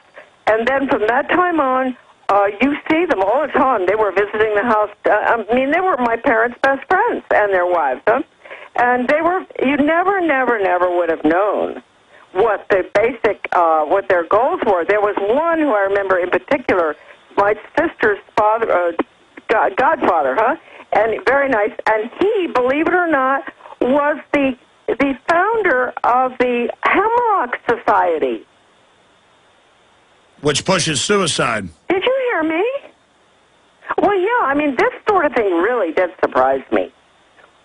Well, let's talk about what it is, because from Sutton's research, the info we've got, it is certainly a death cult, a Germanic death cult, and its mainline books have now been written. Clearly, you've got the Illuminati going on in Germany at the time. It's founded 1832, German money, British money, the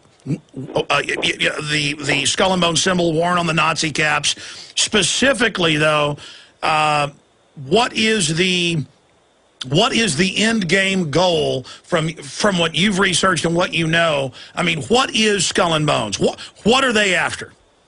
Well, I think half of them or 2/3 of them are just little boys, you know, they think they're playing little boys' games, right? A third of them mean big business, huh? I mean, one of my father's roommates, who I really liked very well, his name was Charles Spofford, and he was a very fine man, and I have nothing but good things to say about him. But when I was in the State Department in the late 50s in Middle Eastern affairs, all of a sudden I was in the elevator when the Suez Canal was blowing up or something was going on. Something was always going on out there. But anyway, on the elevator is Chuck Spofford.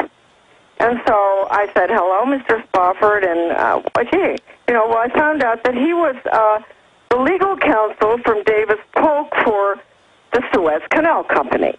Ah. Huh? Okay. Now, that, I did write about that in, not in Anthony's book, but in Fleshing Out Skull and Bones. I have a chapter in that book, right?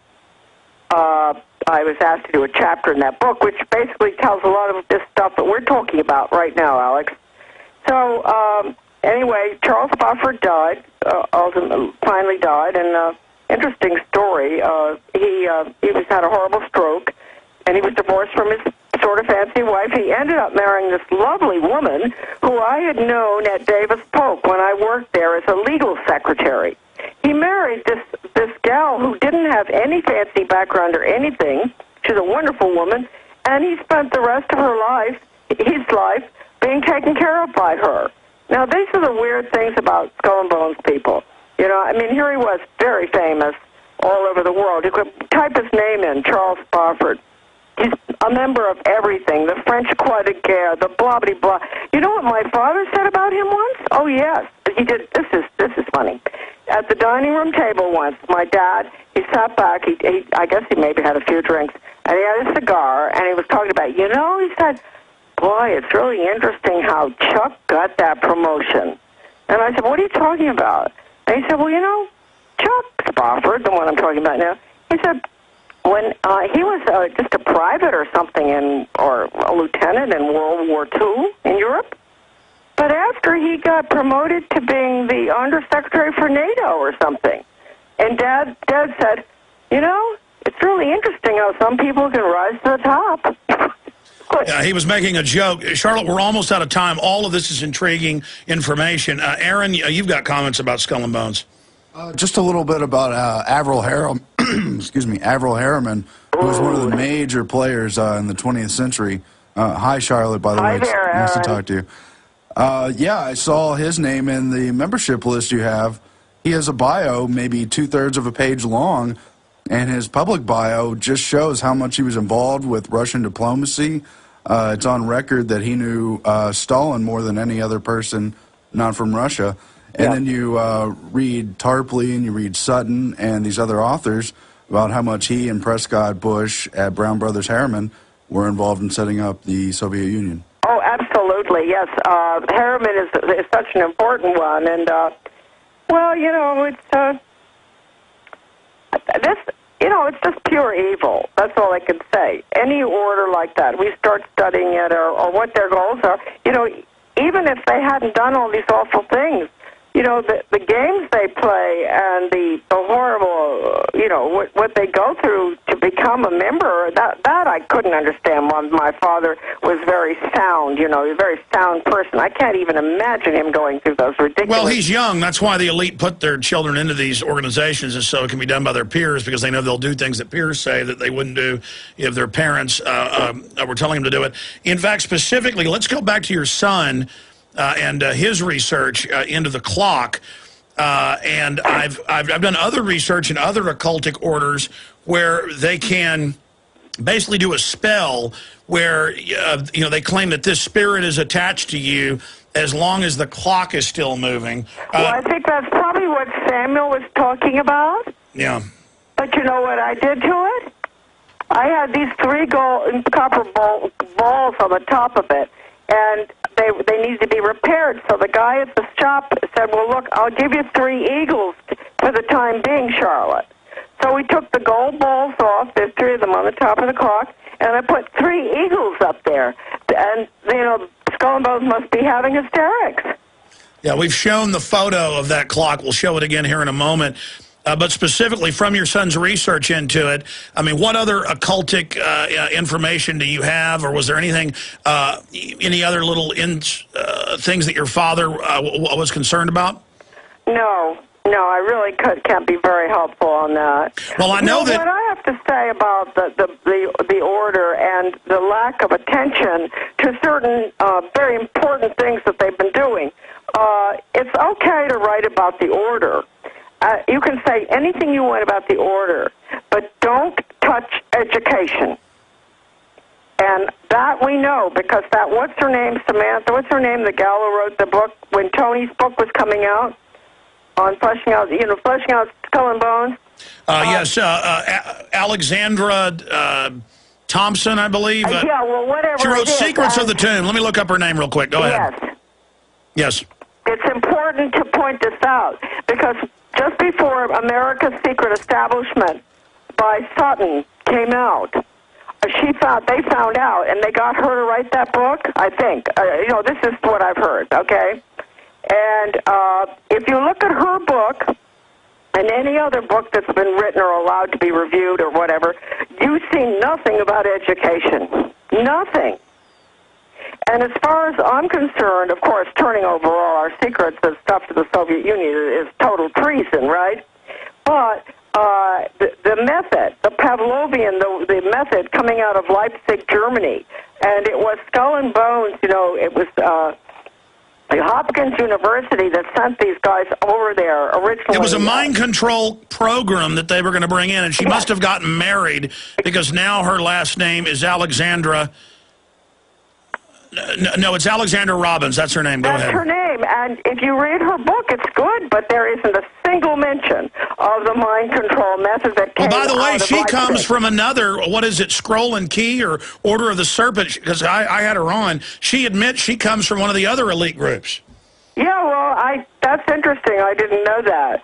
But, again, what I want to point out is that the reason that the fact that they won't mention education shows that is really the most important thing that happened was their role in bringing that horrible method over from Leipzig. And I know Tony Sutton, he was also very interested in the work done by Paolo Leone. And I want to tell your people to go on the Internet, look, and Google this book. It's called The Leipzig Connection. Leipzig, Germany, okay, connection. And it may not talk about Skull and Bones. It does talk about a lot of the German professors and everything. But that book, to me, people will say, my book's great, everybody else's book is great. I think the most important book ever written on American education is called The Leipzig Connection. And you can order it, because that's what's going in right now. Now, Anthony Sutton also felt that was the most important book, because he has quoted from it in his marvelous book on the order. Well, everything is education, and they federalized it. Now they're internationalizing it. People get more and more dumbed down. They can't communicate. And then, oh, by the way, it's an incredible article in National Geographic about Singapore and a British intelligence operative. They don't admit that, but it's public, and an admitted communist, from the big government-funded Oxford, the minister mentor. He posed as an anti-British guy to bring in the new government, and they admitted here that their system of education is to dumb people down so that they can't communicate, so they can just be factory drones. And they admit it's tyranny, and they admit the Singapore model is for the entire world. But it's just so incredible to see now, Charlotte, how out in the open they've gotten with all of this. Well, I wish you'd send me that, will you? Yeah, it's a National Geographic, January 2010 issue. National Geographic, Merging Man and Machine is the cover of it, and I had gotten it, for a separate issue, wanting to read about the bionic stuff, which is another system, which again I'm for technology, but they're using it for control. But it's got the article about Singapore, and it's just so scary. The first photograph in it basically promotes the draconian controls that they're putting into the country. I wonder, I knew that Singapore was bad on that. I'm going to be in Singapore, actually, for a little bit. But I'm really Alex, please don't forget. You're probably going to forget, but will you get Aaron or someone to please send me at least the title so I can Google that article? Yeah, the title is The Singapore Solution: How did a sleepy little island transform into a high-tech powerhouse in one generation? It was all in the plan. Now, they don't tell you it was British intelligence, staged the peaceful handover of power. Tell like the Queen of England still runs Canada and Australia and can suspend the parliament anytime she wants. It's all on record. It's the same thing here, but they admit the population is dying out. That's good. Oh, it's kind of sad. Yeah, isn't that sad? But that's and that people have no creativity and are slaves. But it's just how wonderful it is. In fact, show me document cam shots here, guys. Huh. And I really want to have that. It's the least you can do for me. Of course, I'll send it to you. And they talk about the minister mentor, the leader, Lee Kuan Yew, and how he rules everything, and how it's a total control society. And just how wonderful it is, and how it's the model for the rest of the planet. And you may not like it, but they know best. And I really want that, because I think that's what's going in here too. And if a child kicks a milk carton down the corridor in the high school, he's going to have his hand cut off in Singapore. And we're getting there here. Oh no, they say this is the model now, that the global elite love it, and it's what we're going to have. Right. And they talk about how great it is. Well, I just hope that the American people will. Well, Alex, I don't know what we do without your show and your character, your personality, which is so in their face. I love it. Well, these are very sick people, and they say we're animals in here, and that the ruling elite knows best, and that freedom is bad. I mean. It's so sick, though, that they now just put it out in the open, Charlotte. Well, that's why I want to see it. And if you don't send that to me, I'm going to be very upset. Was there a photo of scanning someone's forehead? Oh, yeah. It talks about the medical tyranny and how great it is. Oh, yeah. Please, please, please. Well, who knows? I can read it on the boat, and maybe when I get to Singapore, I can get in some trouble. No. We don't want that to happen. You're not allowed to. Just like China, they shut down the only independent magazine today in China, and our government says that's good now. And now the FCC is announcing they're taking over the internet.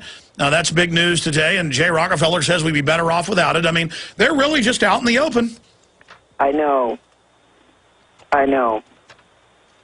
Well, anyway, I don't know what else I can tell you about the order at Yale, except I'm positive that it is a branch of a very important branch of the Illuminati. I'm really pretty positive of that. Well, it's the only direct branch to the Illuminati that's documented. That's right. Of the original Illuminati, and that's confirmed. And the guys did see the book, the original book that I have, by Robeson.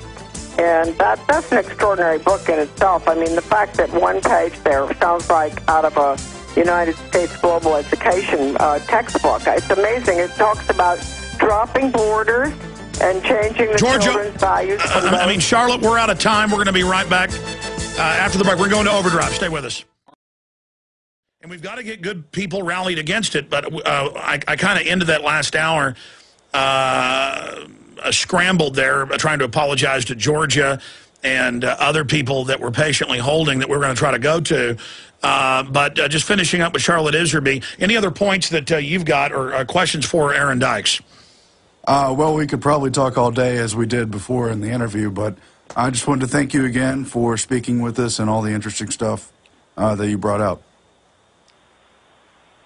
Oh, is that Aaron? Yes, it's Aaron Dykes. He's here with you. Hello, Aaron. Yeah, well, thank you.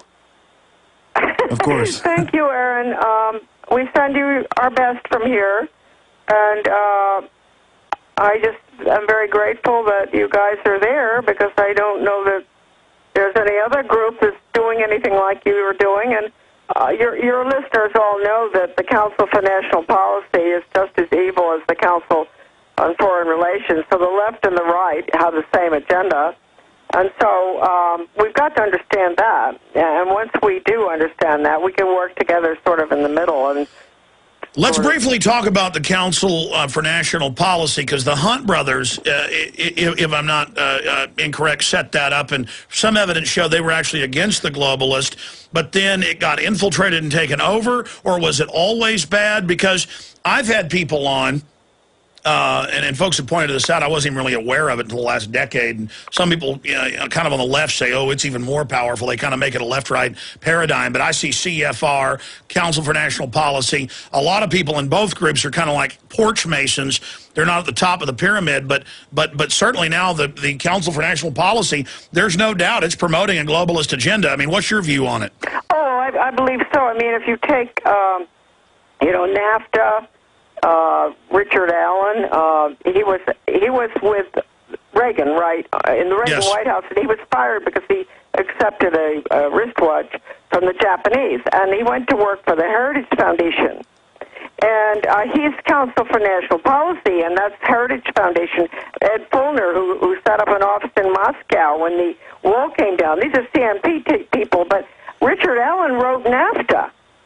And, so people have got to understand that, although, Heritage Foundation, turns out all these wonderful reports and everything, that 90% of which you could agree with, but 10% of what they're doing is really even more important than the 90%, because they have the globalist agenda. They love the UN. They want an international system. They, of course, think they're going to run it. But they're going to run it with Rockefeller and everybody else. It's a very, very bad, or bad's hardly the word. It's a very deceitful, deceptive group that I found out through trying to work with them.